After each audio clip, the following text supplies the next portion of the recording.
Welcome to Self-Care Tips. I am Irene Joro. One of the things you need to do is to be prepared. Prepare yourself the night before. Have your phone in one place, have your keys where they should always be, and all the other things that you require, such as documents, notebooks, your wallet, all these things, so that once you're leaving the house, you don't have to think about it. Get up early, have your alarm on, go and prepare yourself, take one last look at yourself, take one last checklist to make sure that you're okay, and once everything is in place, you're ready to leave the house in good time. That way, you'll not be late and you'll not be under any pressure. This has been Self-Care Tips.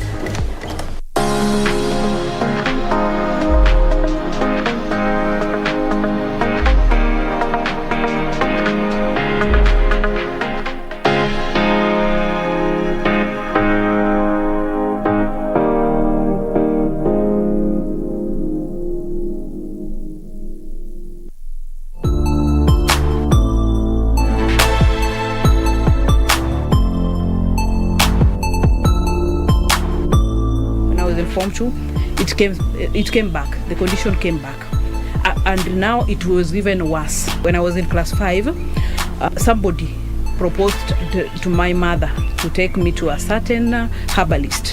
It was so hectic. It was so stressful. I can't say that. I also live with epilepsy. I take the drugs, I eat well, I avoid the stress, and then I just continue living like any other person.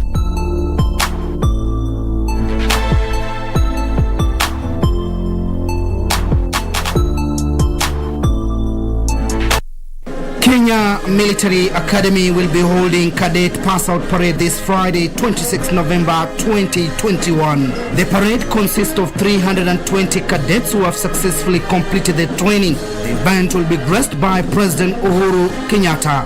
Catch the live event from Lanet Nakuru only on KBC.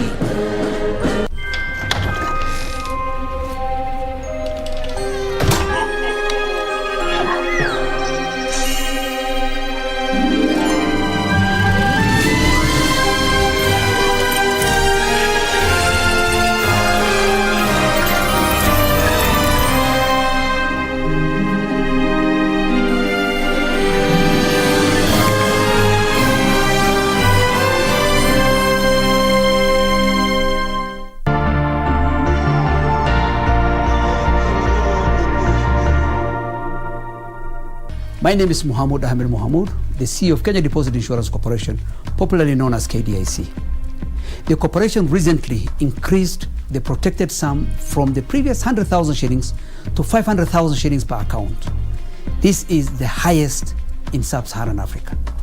In effect, the corporation now covers 99% of the depositors in the unlikely event of a closure of a bank. So KDIC encourages the depositors to continue doing business with our banks that are strong and resilient. Be sure, check out for a KDIC sticker in your banking hall. KDIC, protecting your deposits. The Office of the Registrar of Political Parties, in partnership with eCitizen, brings you a self-service platform for management of political parties membership. At the click of a button, you can now check the political party you are registered in as a member, resign from a political party, or join a political party of choice. Simply log into your eCitizen account, select your preferred service, fill in the details, then submit. You will receive a system acknowledgement of your request, and an eCitizen system notification will be issued once the processing is complete. ORPP is committed to serve you to promote political rights in a democratic multi-party system. For more information, visit www.orpp.or.ke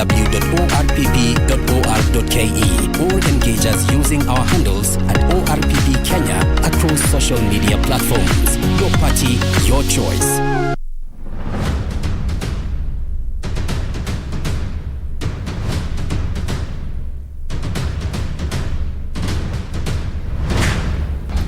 Kama ni raha kuona mmoja, basi tafakari kuwaona wawili. Mie na pacha wangu tutaendesha meli ya Dira ya Magwiji kuanzia Jumamosi hii tarehe 27 mwezi Novemba katika KBC Channel 1. Usikose.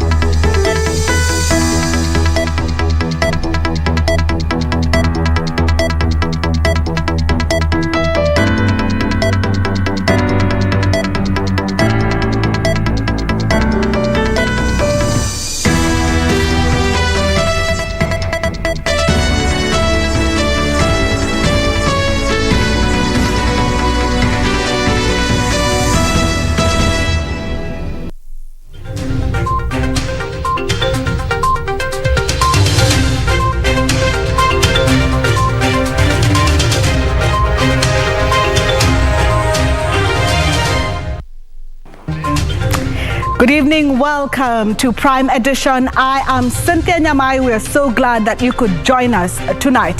It is the political season and the defections have started. We have the details for you, and when it comes to business, we will be telling you a little bit about affordable housing financing.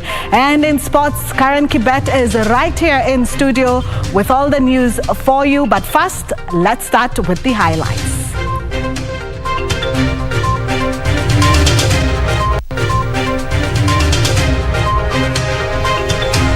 The independence of the judiciary is deep, is fundamental.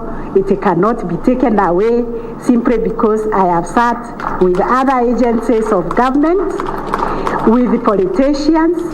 I will not budge. CJ Martha Kome says she is not quitting election committee.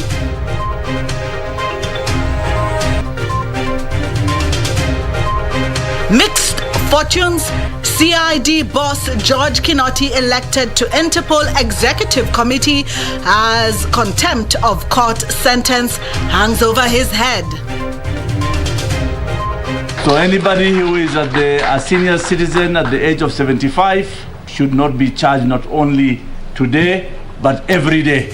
And good news for senior citizens as KWS waives park charges.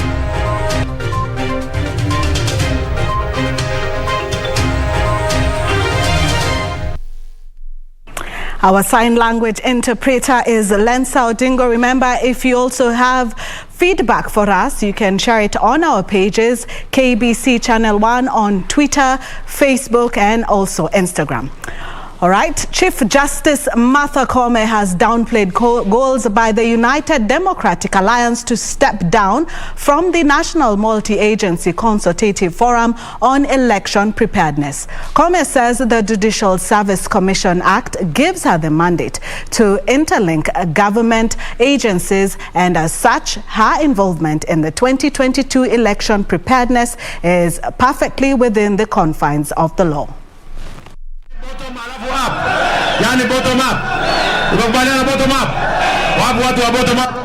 The United Democratic Alliance has said the judiciary must be a neutral arbiter of election disputes and has no role whatsoever in its preparedness. UDA recently wrote a letter to the Chief Justice protesting her inclusion in the Election Preparation Committee. But in a rejoinder, Martha Kome has said that her role in Kenya's electoral matters is enshrined in law.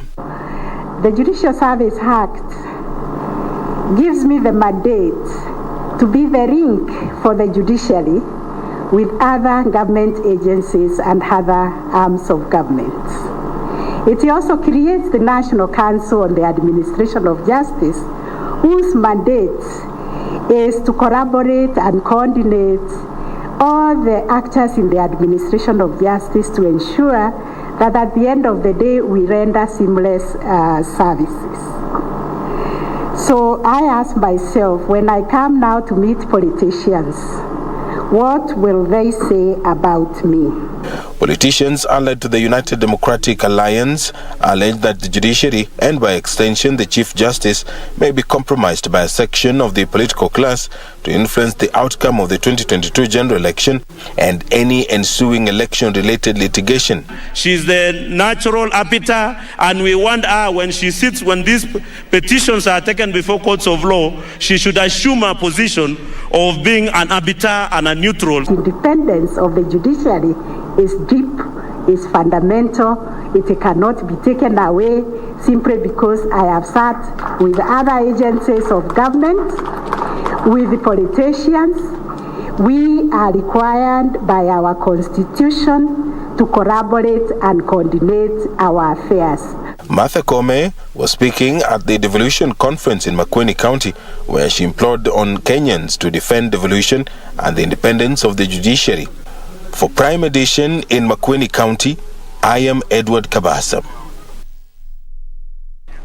The DCI Director George Kinoti has been elected to serve as a member of the Interpol Executive Committee for a 3-year term during the 89th session of Interpol's General Assembly held in Turkey on Thursday. Kinoti will serve together with Khalid Hamad Ibrahim Eleman of Sudan, and their work will include supervising the execution of the decision of the General Assembly, as well as preparing the agenda for sessions of the General Assembly appointment, coming to the same day the court declined to suspend the 4-month sentence imposed on the DCI for contempt of court. Interpol, the global policing body headquartered in Lyon, France, announced in a tweet that Kinoti will serve alongside Nigeria's Assistant Inspector General of Police, Garba Baba Umar, who was elected the Vice President for Africa, while United Arab Emirates Major General of Police Ahmed Nasir Al-Raisi will serve as the President for the next 4 years, replacing Kim Jong-un of South Korea. Kinoti said he would see cooperation among the 195 member states to help combat cross-border crimes. The appointment coming the same day the court announced it will give a ruling regarding an application by the Attorney General seeking to defer Kinoti's 4-month sentence handed to him for contempt of court on Monday. He was sentenced for declining to return guns and ammunition belonging to businessman Jimmy Wanjigi. Elsewhere, embattled FKF President Nick Mwendwa is a free man after the Office of the Director of Public Prosecutions failed to prefer corruption charges against him. The DPP closed its file pending further investigations into the graft allegations case. On November 17th, the court gave the state 7 days to file charges against Mwendwa, failure to which he would be released. And the DPP notified the court that they have closed the file, a confirmation that Nick Mwendwa had been arrested, detained on flimsy and trumped up charges, because if there were any charges, nothing would have been easier than to mount them today. Mwendwa was arrested over allegations of abuse of office and mismanagement of funds. Finally, former nominated Senator Isaac Mwaura, ouster from the Jubilee Party, has been quashed by the court. In a ruling issued by the High Court, the court set aside the determination of the Political Parties Disputes Tribunal that allowed the removal of Mwaura from the Senate, arguing that the tribunal failed to give him a fair hearing. Mwaura was expelled from the party after Jubilee claimed he was advancing the political agenda of another party. For Prime Edition, I'm Ben Troinjue.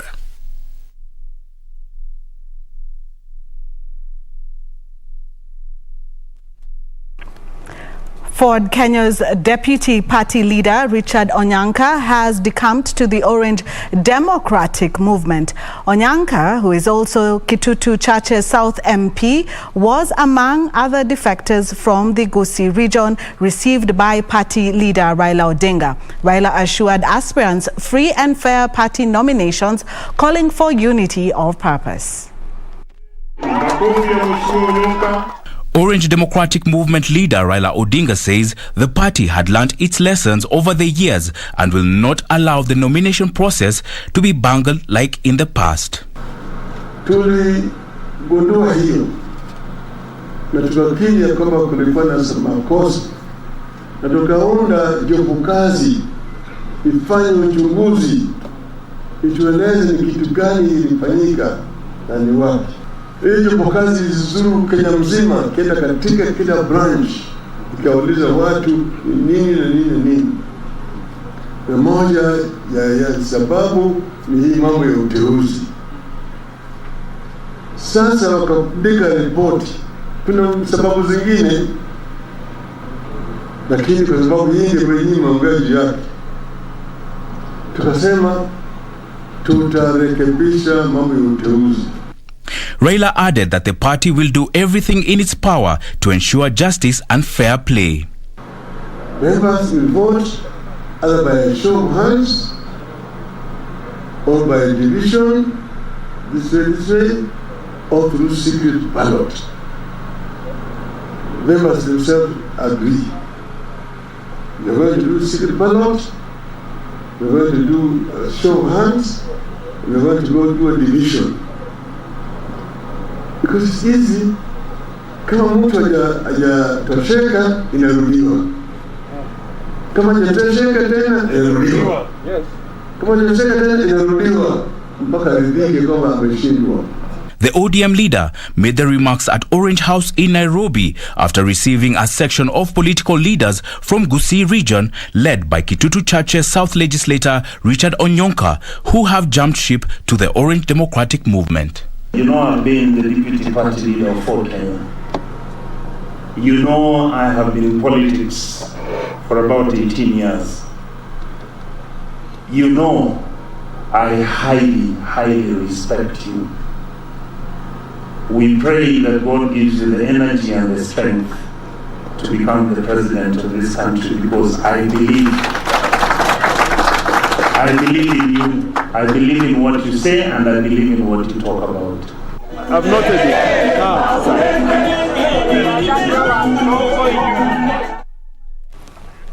Now, still in politics, Wiper Democratic Movement Party has nominated its leader, Kalonzo Musyoka, to bid for presidency in next year's general election. Kalonzo was given the green light during the party's National Delegates Conference held at the Moi International Sports Center, Kasarani in Nairobi. Zainab Said reports. It is at the Wiper Democratic Movement National Delegates Conference, attended by 6,000 members and invited guests, including members of the ruling Jubilee Party, Orange Democratic Movement, and One Kenya Alliance principals, that Kalonzo Musyoka accepted the nomination to be the party's presidential candidate. I stand here today to affirm that I will not rest until all the corrupt are in jail and their ill-gotten loot is back in our coffers. As a president who seeks to serve his people, I will work for you, not you working for me. Believe me when I tell you, and I emphasize, having been fully tried and tested regarding corruption, that in a Kalonzo government there will be no room for corruption and the thieves will have no place to hide. ODM leader Raila Odinga using the podium to hint at a possibility of working together with the former vice president. Hiyo tunaelekea huko kama sivyo. Mimi nina hakika kwa sababu yale ambayo Kalonzo anataka ndio yale ambayo Raila Odinga anataka. Barabara yetu itakutana tena. Hapo mbele barabara yetu itakutana tena. Amani National Congress leader Musalia Mudavadi calling on the government to ensure the Independent Electoral and Boundaries Commission is empowered to deliver a credible, free and fair election. Tunataka IBC ipewe nafasi ya kutosha na ipewe usaidizi wowote ambao unahitajika ili uchaguzi ambao utakuweko 2022 usiwe uchaguzi ambao utaaibisha Wakenya na uturudishe kwa njia ambazo hazifai katika taifa letu. Similar sentiments were echoed by Gideon Moi of Kanu, Ford Kenya's Moses Wetangula and Kitui's Governor Charity Ngilu. Weta, Kalonzo, Musalia, Gideon, Jirongo, na juzi tumeanza kusungumuza na ndugu zetu kutoka Mlima Kenya. Tunatakia nchi yetu mazuri, tunatakia nchi yetu uongozi mzuri. When you are doing the takes, integrity, take. Honesty, take. Intelligence, take.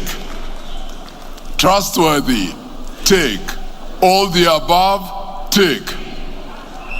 That is Kalonzo Musyoka.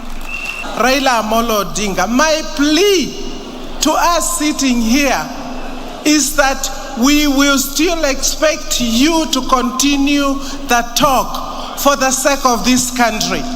It will be in order for us to talk about the issues that will unite us. It is here at the Safaricom Indoor Arena that the Wiper Party leader Kalonzo Musyoka has been given the green light by the party's delegate to contest for the country's top seat. This placing him against other candidates including Deputy President William Ruto and Gideon Moi of Kanu. For Prime Time, I'm Zainab Said. Well, still in politics, Deputy President William Ruto has hit out at political leaders that he says want to thrive by inciting Kenyans. Speaking in Nakuru, where he took his bottom-up approach, Ruto says politics of division are outdated, calling on communities in the region to continue embracing peaceful coexistence. Deputy President Dr. William Ruto, who has been selling his agenda across the country, on Thursday took the United Democratic Alliance Party's selling point to Nakuru County. The DP taking a swipe at a section of politicians thriving on deceit, saying there will be no room to incite Kenyans. Kuna wanasiasa ambao wamejenga siasa yao kwa uchochezi na kupiganisha watu. Mimi nataka niwaambie hawa wanasiasa, your time is up. Tutalinda huyu jamaa wetu. Maucha mutaweka amani. Mutakataa uchochezi. Sisi kule pwani kwa sauti moja tumekubaliana yule mtu wa kitandawili lazima aende nyumbani. The DP's brigade made stopovers at Mauche, Kihingo, Njoro and Maunarok. Wale wa uchumi nione kwa mkono, wale wa uchumi. Ruto, who is on a charm offensive in the Rift Valley region, urged residents to be keen and shun away politics of division. Vile tulipanga na tukaweka mkataba hapa Nakuru, hatutaki tena tupiganishwe na siasa. Sisi tuko na vita ya kutosha na mambo ya umaskini na kupanga ajira ya hawa vijana. Nyinyi mlipata amani baada ya Rais Uhuru Kenyatta kushikana na William Ruto. Kweli ama uongo? Na rais huyu mpya William Ruto akiendelea Uhuru Kenyatta akistaafu, sikutakuwa na amani. The DP, while promising that UDA party will fulfill the promises Jubilee Party made to Kenyans in 2013 and 2017, expressed confidence in his race to State House. Ninauliza nyinyi, si huyu kitendawili alishindwa na Moi? Si alishindwa na Kibaki? Si alishindwa na Uhuru? Atawezana kweli na Hasla? Si tulipanga serikali ya 2013? Si tulipanga serikali ya 2017? Ninauliza nyinyi, hii ya 2022 itatushinda kweli? Mumesema 10 ya Ruto. Hebu nione ni wangapi wanasema Ruto tosha. Mtapigia kura watu wa UDA, watu wa Wilbaro. Mtapigia gavana wa Wilbaro. Kamchemenza for Prime Edition. Kilifi County manganese mine workers and their families in Katsina area of Ganze sub-county have benefited from a free medical camp hosted by First Lady Margaret Kenyatta's Beyond Zero initiative. The initiative is set to provide a medical service to the community.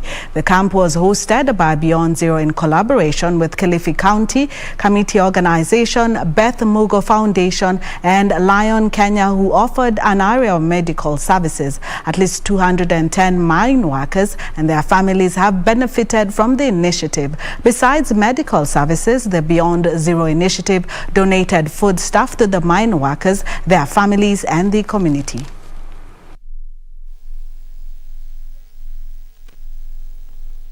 So pale mtaongeleshwa kulingana na kitu unataka, watakwambia mazingira yenda. Alafu Organization of Trade Union Secretary General Francis Atwoli has blamed the government for the miseries encountered by Kenyans seeking employment in the Middle East. The Kotu boss says failure by the government to formalize labor agreements with other countries, especially those in Middle East, has provided a breeding ground for unscrupulous employment bureaus to take advantage of innocent Kenyans. More of this in the county news wrap. The Kotu boss, who was speaking at a labor immigration seminar in Kisumu, blamed some unnamed senior government officials for creating an environment for innocent Kenyans to be transported abroad under unclear labor terms. We have a problem in Qatar. And do you know who is causing these problems in East Africa? Our ministers, senior government officials, like in the case of Kenya.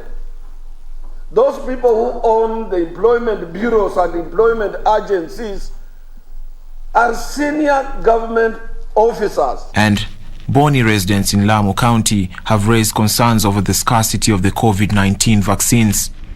The residents calling on the government to intervene and send more vaccines to the area to help curb the virus and beat the government's December 21st deadline that all citizens are vaccinated. Eneo ya Boni mpaka saa hii haijafika hii chanjo ya COVID-19. Hawa saa hii umetolewa almost kilomita 140. Elsewhere, a section of residents in Mandera County are staring at a blank future following the collapse of their Miraa business in Maua, Meru County. The collapse was attributed to a spat between Kenya and Somalia relations as far back as 2016, resulting in Somalia banning the importation of Miraa business into the country. Most of the traders have been forced to relocate to their ancestral county of Mandera to start their life from the scratch. Speaking during the launch of the county bursary and scholarship schemes in Kajiado North, Kajiado Governor Joseph Ole Lenku said his administration has enhanced the kitty to support deserving learners achieve their academic dreams. Zindua bursary ya milioni 50 kwa kaunti nzima, ikiwa pamoja na scholarship ambaye ni sehemu imeanza wakati wa uongozi wangu, na tunafahamu pia kwamba hapo awali hatukuwa na msaada kwa wale wanaenda vocational training centers kufanya craft courses na pia kupata what we call skills for life, watoto waweze kujiajiri. Finally, well wishes from East Africa Sub-Saharan Promotion Foundation have donated a wheelchair to support Peter Irungu, who has been living with disability for the past 1 year. Peter, who hails from Thika, could not hide his joy after receiving the donation that will enable his mobility. Akaniambia ningepata wheelchair ningefurahi vizuri. Ningekuwa sasa nimefaidika, naweza kusonga, to move around in the town. Therefore we went ahead and we bought him a wheelchair. So we've been looking around to see how we can get a cheaper house, that now we move him from where he's sleeping to a cheaper house. Well, feedback from one of our viewers, Evans Limbe, asking if we're going to have Tech One. Well, Tech One is coming up during the business segment after the break.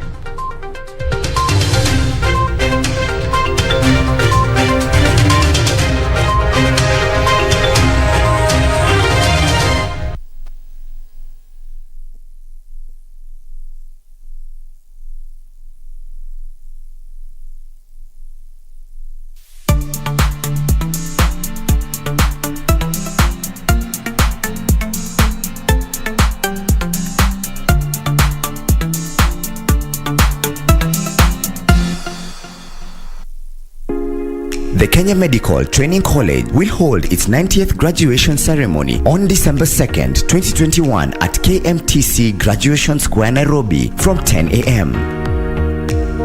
A mandatory graduation fee of 2,500 Kenya shilling is payable on or before 30th November 2021 to National Bank via the details on your screen.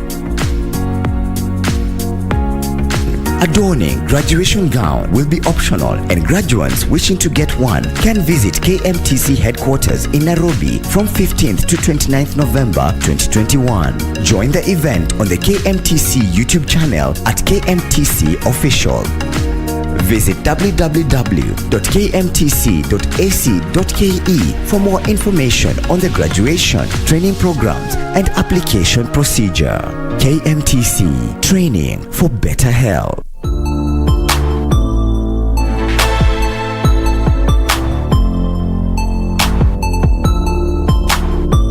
When I was in Form 2, it came back. The condition came back.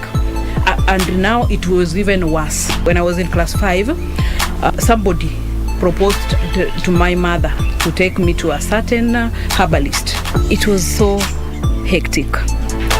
It was so stressful, and I can't say that. I also live with epilepsy. I take the drugs, I eat well, I avoid the stress, and then I just continue living like any other person.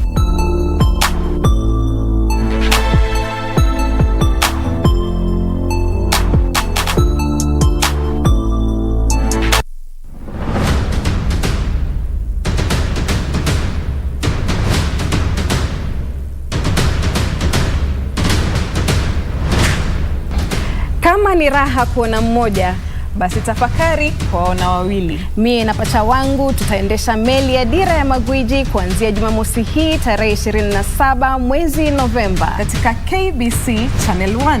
Usikose.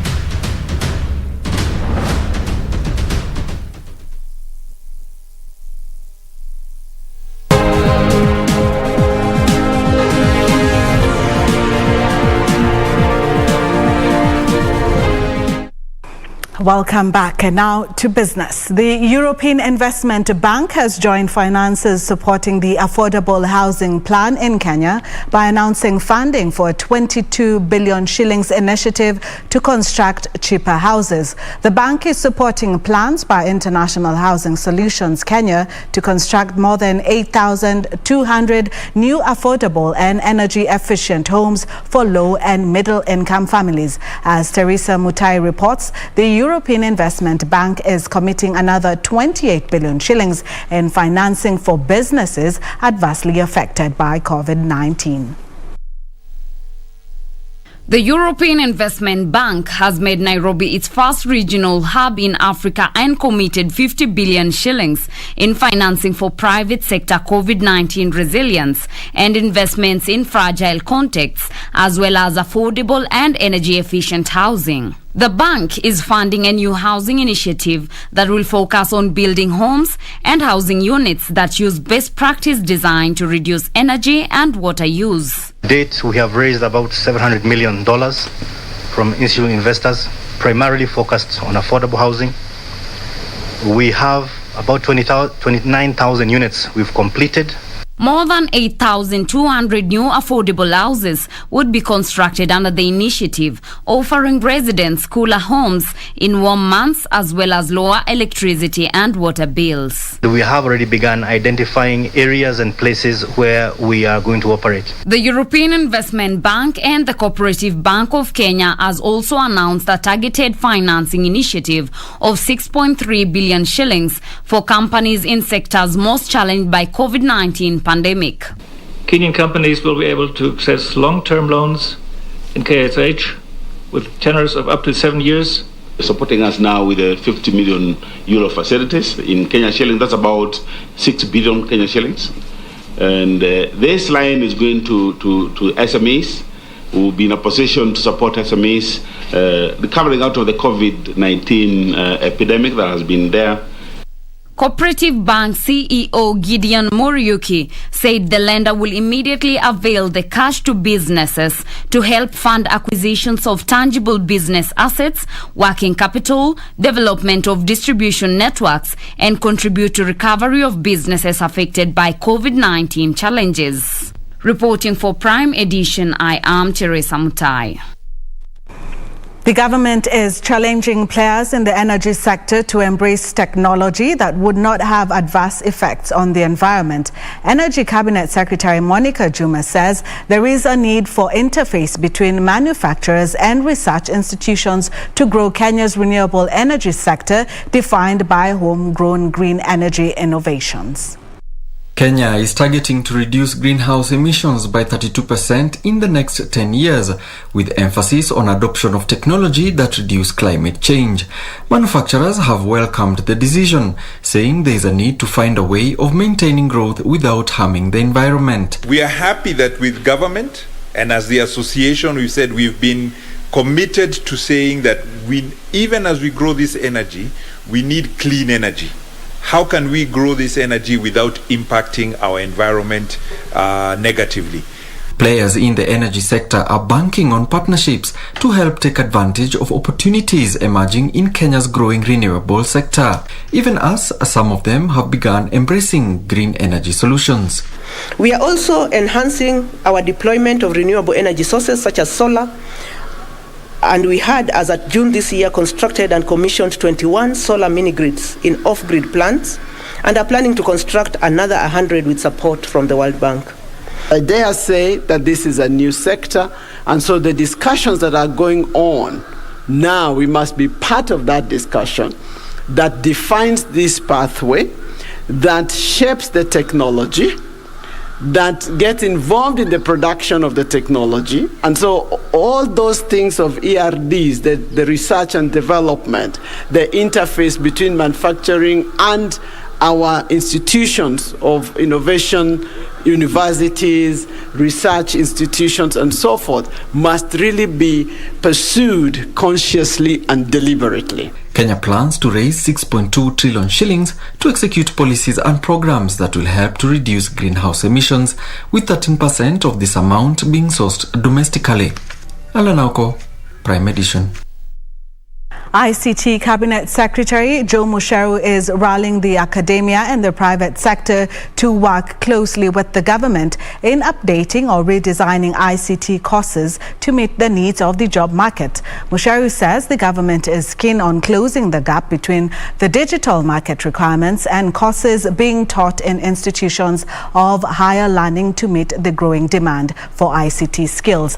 As he backside narrates, 55% of jobs in Kenya by the year 2030 are expected to depend on digital skills, up from the current 25%.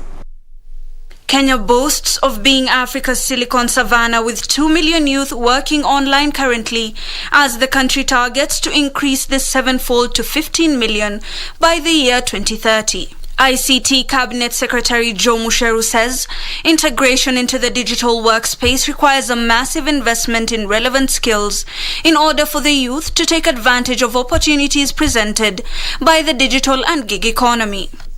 Youth are the most critical resource that the country has and will ever have in the foreseeable future. Therefore, investing in them through the provision of relevant skills and training is of utmost importance. As they continue to face challenges and risks largely attributed to skills gaps, it is important for both government, academia, and the private sector to devise relevant programs that directly address the challenges they face with urgency. This includes collaboration to help academia update their curriculum to cater to the changing technological developments and market demand. We are emphasizing on the need for close industry, ministry, or ministry collaboration. Therefore, if this document has got some recommendations that are going to advance, that are going to accelerate the talent development, the ministry will embrace that kind of a thing. And that's They made the remarks during the release of a white paper on ICT talent cultivation for Kenya's digital economy.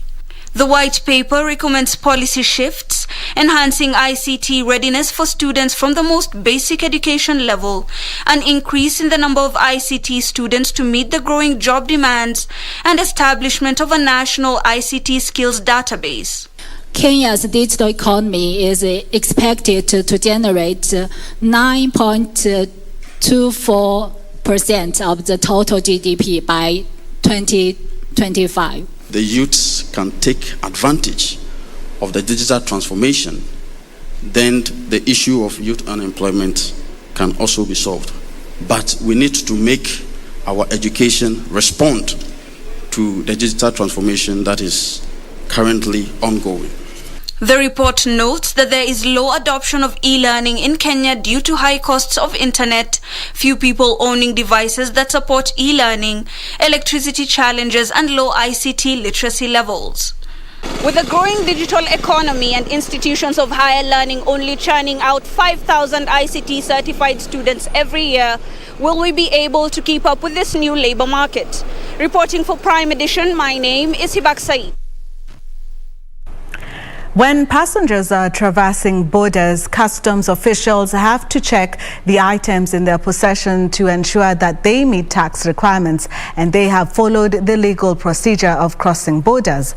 This check is also to ensure that prohibited items are not moved across the borders. Tonight on the EAC integration segment, Betty Kiptum highlights some of the goods EAC member countries have restricted or prohibited. At the border points, customs officials categorize passengers into different classes based on prevailing alerts as well as risk profiles. They then examine passenger luggage and conduct body searches as deemed necessary. Various flights have been categorized. Countries, origins have been categorized based on the past interception that have been made. They are then directed through two channels, the green and red channels. A passenger makes a declaration by even just choosing the channel that you've gone through. Okay. So if you have anything, probably you need to declare and you decide to go to the green channel. Already, as per customs, you've made a declaration that this is where I'm going, and that's a full declaration because probably you had something that you needed to declare to customs, but you've decided to use the green channel. The green channel is meant for passengers who have nothing to declare and are carrying allowable dutiable goods. The passengers simply walk through the green channel with their luggage. Diplomats, military personnel, business people, returning students, delegates of short meetings usually use the green channel. On the other hand, the red channel is meant for passengers who have something to declare or are carrying goods in excess of the duty-free allowance. The passenger hands over the passenger declaration form to the officer on duty at the channel. In case the card is incomplete, the customs officer helps to record the oral declaration of the passenger and thereafter stamps it after taking the passenger's signature. We've done a lot of sensitization because we would want an informed passenger. Yes. It's always good to deal with somebody who's informed. And you'd find where there's a misdeclaration, we'll go through the whole process of just getting to know why you're declaring, and the officer there will be able not to ask you, and will be like, now we need now to go through the process of probably compounding, and fines will be levied on that. There are items where you need permits from authorities to move across borders. Restricted items for import and export are set out in the 2nd and 3rd schedule of the East African Community Customs Management Act. Except with written permits, postal franking machines, traps capable of killing or capturing any game animal are restricted. You will require authorization from relevant government agencies to bring in drones, arms and ammunition, including military weapons, bombs, grenades and swords. Unwrought precious metals and stones, bones and collagen, game, ivory, ivory powder, tortoise shell, whalebone and whalebone hair, horns, antlers, hoover, nails, claws and beaks, shells or mollusses and crustaceans are restricted. The East African Community Customs Management Act outlines prohibited items for import or export. These include false money and counterfeit currency notes and coins, pornographic materials in all kinds of media, indecent or obscene printed paintings, books, cards, and any other indecent or obscene articles. Also prohibited are narcotic drugs under international control, hazardous wastes, soaps and cosmetic products containing mercury, as well as used tires for light commercial and passenger vehicles. Betty Kiptum, Prime Edition.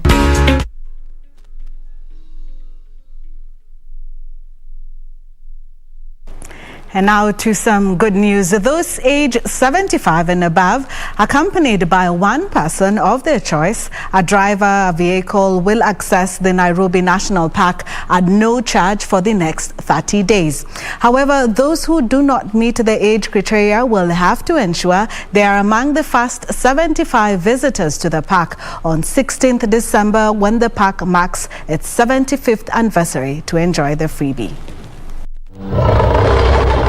The Nairobi National Park has a rich history that dates back to 1946 when it was gazetted by the then British colonial government.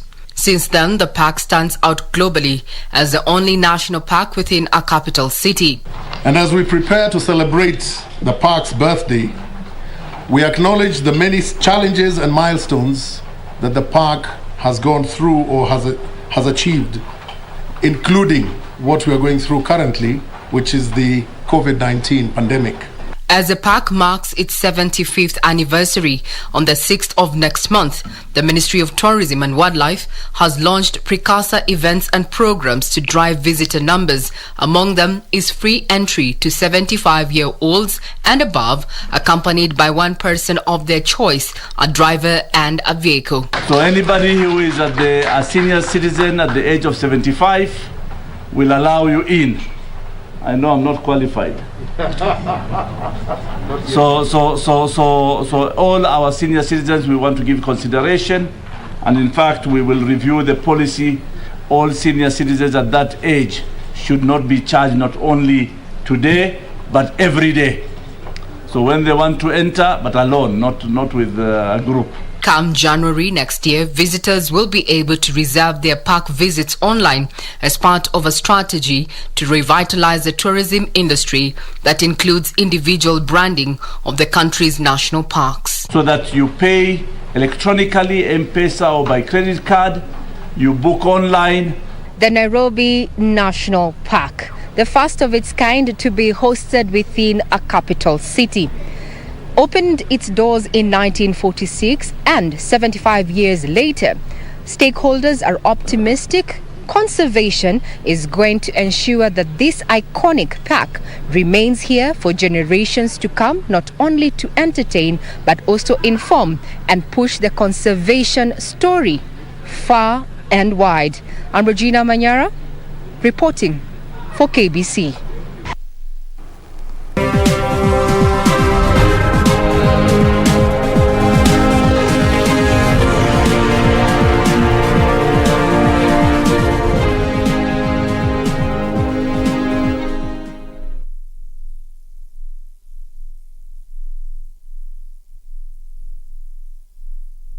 The Office of the Registrar of Political Parties, in partnership with eCitizen, brings you a self-service platform for management of political parties membership. My name is Samson, and you will face the wrath of God.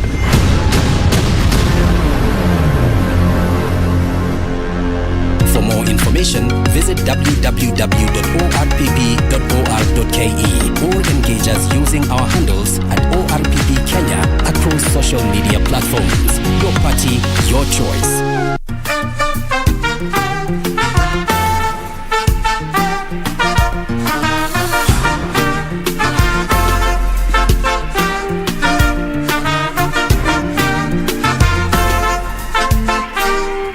They recently won the Afrima Awards 2021 as the best group in African jazz.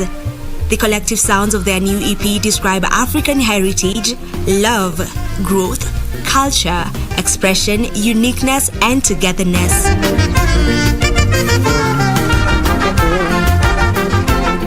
The Homesphere Band will be live and it's gonna be lit. Only on Easy Friday with Shiksha Aurora, right here on KBC Channel 1.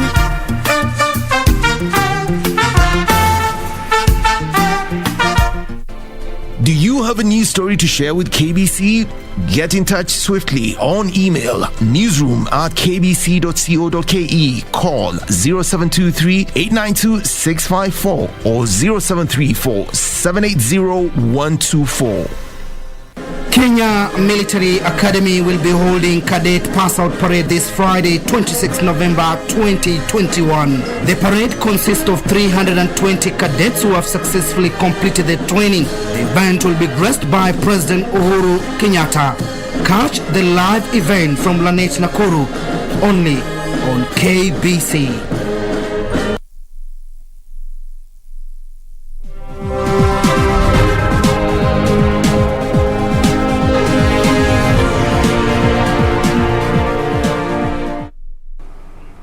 Welcome back.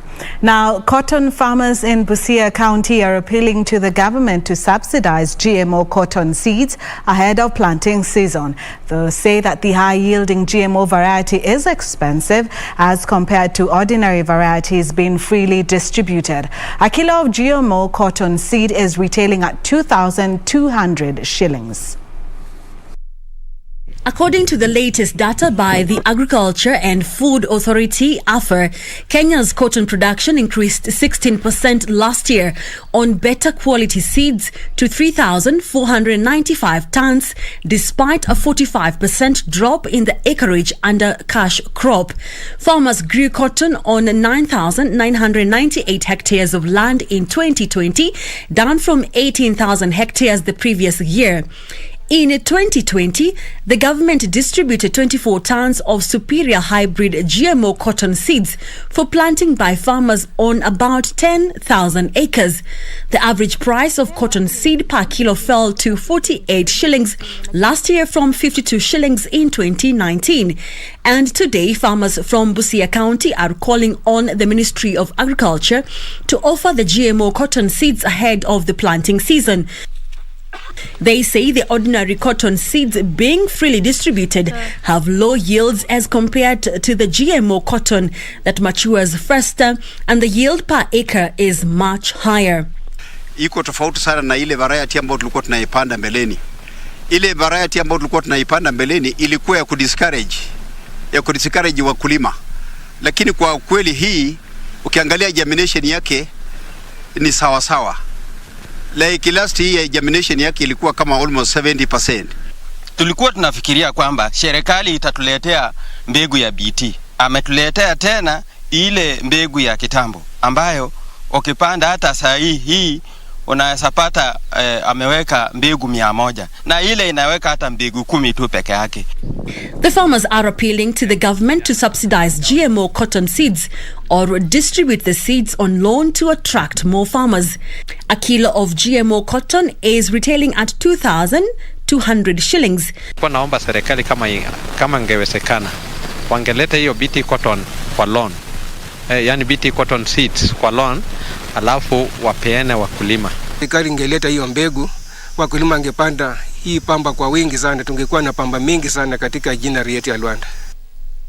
The farmers from Teso South and Samia sub-counties noted that with the revival of cotton production in the area, they are now able to fend for their families. Mimi nilifuna pamba mingi, 1 acre hii nikaweza kupanda pamba mingi, na kufuna pamba mingi na nikapata pesa mingi ambayo nikikompare hata na mahindi haifiki, hata na miwa haifiki kwa kilo.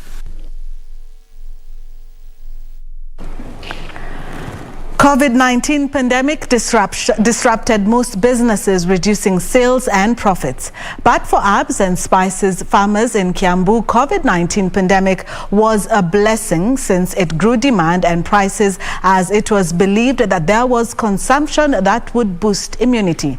On this week's edition of Farmers, we explore herbs and spice farming.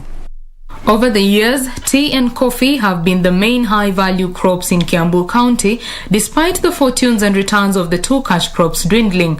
Farmers in Kiambu have embraced the growing of herbs and spices commercially. With pressure on land in the region, farmers say herbs and spices can be cultivated in small pieces of land and still get enough yield to sustain their livelihoods. The people who are controlling those farms are our parents, who are also not so much willing to change their traditional farming activities.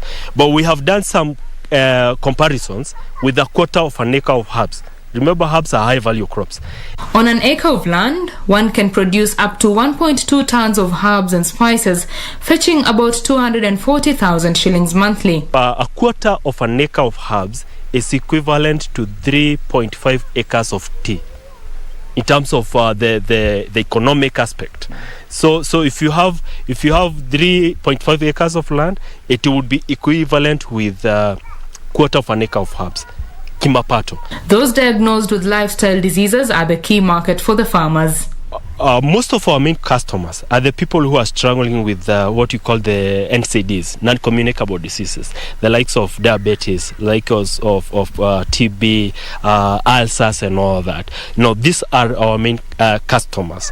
The COVID pandemic saw demand for herbs increase as it was believed that their consumption boosted immunity. We're also getting other people who we call them the wellness revolutionists. These are the people who just want to eat healthy, to eat well, to remain well. So we also have quite a huge group of people coming up who just want to know the right type of food that they should be eating. Demonstrations and collaboration with organic promoting organizations such as Participatory Ecological Land Use Management, PELAM, has secured more market for the herbs and helped increase their farm gate prices. We have in total 27 different varieties of herbs and spices.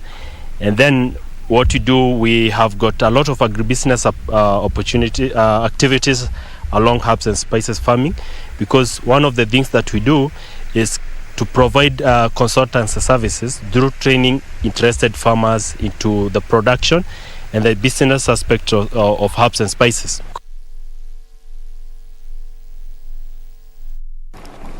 The process of decommissioning Line 1, which had been the pipeline for the transporting petroleum products from Mombasa to Nairobi, will be completed next month. Kenya Pipeline Company plans to upscale the capacity of Line 5 that was commissioned in 2018 to move more fuel products. The old Line 1 pipeline was commissioned in 1978 and had long outlived its 25-year design life. The 14-inch pipe was replaced with the 20-inch Line 5 2 years ago. One, it is of a higher capacity, 1 million liters per hour. The Line 1 was 880,000 liters per hour. Number two, when the line is new, the maintenance is not so much. In the second phase of the project, Line 5's capacity will be raised to 1.8 million liters per hour. The success of Line 5 now paves the way for the commissioning of Line 1, which entails removing 41.6 million liters of oil products from the old line using water. The line had Jet 1 and AGO or diesel products, so we have displaced 15 million liters of products. We are having a balance of almost 25 million liters of products remaining in the line. To hasten the process, the company is connecting a pump between the oil pipeline and the Mzima Springs line at Ndii in Taita Taveta County. The water pipeline and the product pipeline are 200 meters apart. So we are connecting the water pipeline to our product pipeline so that Mombasa Water can schedule supply of water directly into the line and displace products to Nairobi. That way it will be faster. Kennedy Osir for Prime Edition. Many smallholder farmers face the challenge of sourcing the right information that connects them to relevant information, quality inputs, and credible agriculture services. However, a section of village-level farmers is increasingly leveraging on social enterprises that provide a one-stop online-offline marketplace that connects them in local communities to ensure increased farm production. Tonight on Tech One, we take a look at how technology is disrupting rural disruption systems for Kenyan smallholder farmers. According to a study by the US-based Haifia International, there is a low agricultural tech adoption across Kenya, with only 23% of farmers engaged in agriculture using any form of agricultural technology. This means that access to information and digitization of agricultural service delivery still remains untapped as enablers of a robust food system. Rural poverty rate stands at 62% in sub-Saharan Africa, and here in Kenya the standard is 67%. 80% of rural population depend on informal traders to access key inputs and services. These traders face numerous challenges ranging from supply chain to inability to support last mile extension to management challenges. One solution to these challenges is by adopting accurate information about farmers and their enterprises through an application, SMS, website or software where farmers are able to digitize their operations and offer the right products and services, thereby expanding their access and service to rural farming populations.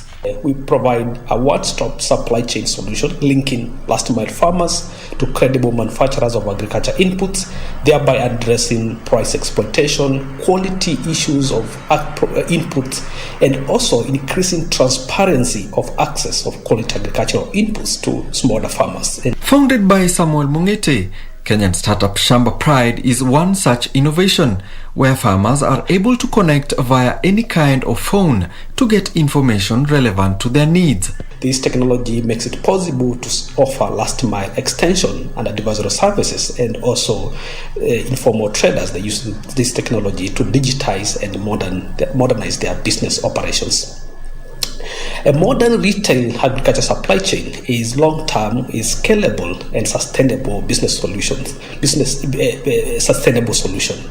It is evident that markets have potential to transform along a very predictable path from traditional and informal to modern trade. This technology makes it possible to offer last mile extension and advisory services, and also informal traders that use this technology to digitize and modernize their business operations. Shamba Pride works through its digital platform DigiShop, which can be accessed by service providers and farmers via a USSD code or by downloading from Android's Play Store. Mungeti says the innovation targets rural smallholder farmers and agro-dealer shops who farm multiple crops throughout the year and keep some animals.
Military Academy will be holding Cadet Pass-Out Parade this Friday, 26 November 2021.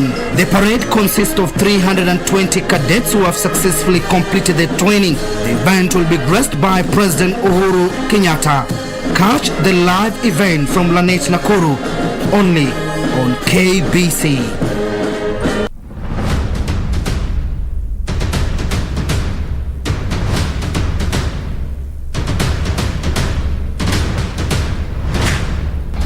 Kama ni raha kuona mmoja, basi tafakari kuwaona wawili. Mie na pacha wangu tutaendesha meli ya Dira ya Magwiji kuanzia Jumamosi hii tarehe 27 mwezi Novemba katika KBC Channel 1. Usikose.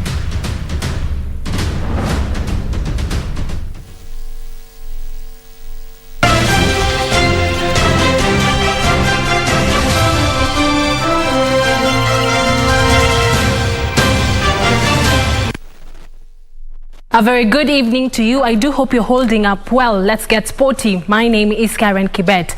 Now, Kenya's representative in the CAF Confederations Cup, Tusker FC and Gor Mahia, will be in action this weekend as they seek a place in the group stages of the continental competition. Kenyan champions Tusker will host Tunisia's CS Sfaxien at the Nyayo National Stadium, while Gor Mahia play Congolese club AS Otoho at the Stade Alphonse in Brazzaville on the same day. Kogalo expected to leave the country tomorrow.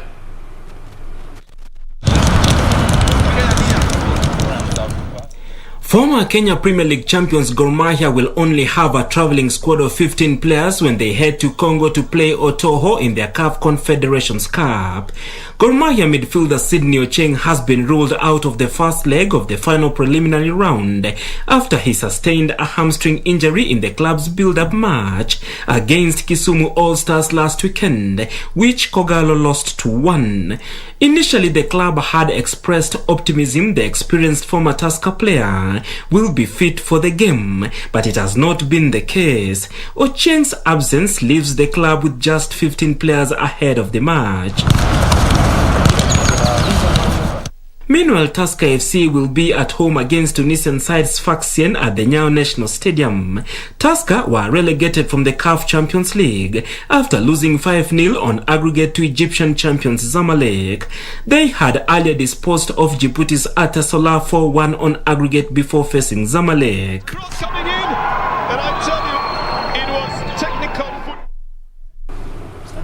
All the best to Tusker FC and Gor Mahia. Moving on, athletes drawn from Kenya's home of champions E10 in Elgeyo Marakwet County have asked the government to provide training facilities in a bid geared towards nurturing talent and promoting athletics. The athletes shared the sentiments during the ongoing Athletics Kenya Athletes Consultative Forum. More than 500 athletes gathered for consultative forum, the largest group to have ever been witnessed since the sessions kicked off about 2 weeks ago. Athletes who took part in the forum pleaded with the government to provide training facilities. Kila mtu anatrainia, unapata all over the world watu wanakuja hapa kutrain, lakini unapata watu wakifika hapa unapata facilities enyewe penye accommodation yao iko sawa, juu manyumba iko sawa, lakini penye wanatrainia ni ngumu sana. Kwa ajili mtu analipa fare kwenda mpaka Eldoret kwenda kutrain. Kamarini Stadium, which was the only public stadium in the area, was classed for renovations for about 5 years ago. The athletes have asked the government to step up efforts of refurbishing the stadium. One of the facility in E10 here is Kamarin. It has been there and we don't see any action being taken by the national government because it's a national government project. We really hope that because most of athletes used Kamarin and it has been, their results have been poor because we have to drive all the way to Eldoret. All time I saw the CS coming to the place and really we don't know what is happening. They should have to be faster so that they can assist that. Authority is concerned. I think the concern is that the athletes would like to have this stadium very immediately accomplished so that they could be having at least a place where they could be able to do proper practice. E10 is famous for producing top cream long-distance runners. In 2019, it was awarded a heritage plaque by the global athletics governing body World Athletics as an ideal training place for long-distance running. Frederick Muki for Channel 1 Sports. Thank you, Moki, for that report. Kenya Table Tennis Association President Andrew Mudibo has been re-elected to the board of directors of the International Table Tennis Federation.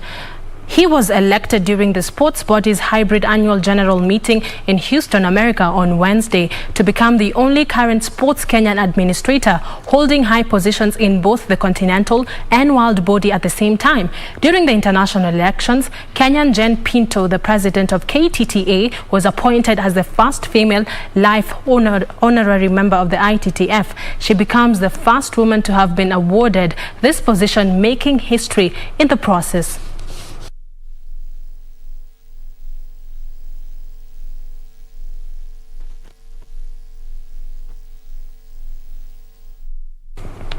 And finally, Manchester City came back from a goal down to stand PSG 2-1 and claim top spot in Group A to seal qualification for the European Champions League last 6. Elsewhere, Liverpool maintained their 100% record in the competition this season by seeing off Porto 2-0 at Anfield to book a spot in the knockout stages as Group B winners. Second half goals by Thiago Alcantara and Mohamed Salah sealed Liverpool's 2-0 routine victory over Porto as they easily progressed to the knockout stages of the competition. Henderson back into Salah, who scores. In what was an uneventful first half of the game, neither set of players was able to find the back of the net. In other matches, Besiktas lost 1-2 at home to Ajax. Inter Atletico Madrid were outclassed 1-0 by AC Milan. Sporting Lisbon defeated Borussia Dortmund 3-1, while Real Madrid beat Sheriff Tiraspol 3-0. They're claiming the goal. Indeed. Benzema. And that's your sports. Do have yourself a peaceful night. My name is Karen Kibet, but I do hand you back to Cynthia Nyamai so that she can wrap up the broadcast for us tonight. Thank you, Karen, for all the action in sports. And we do have a comment from Kenny, says that he wants to have Tax 101 back. We will definitely let you know about that in the next bulletin. From me and the rest of the crew right here in studio, we do wish you a good night.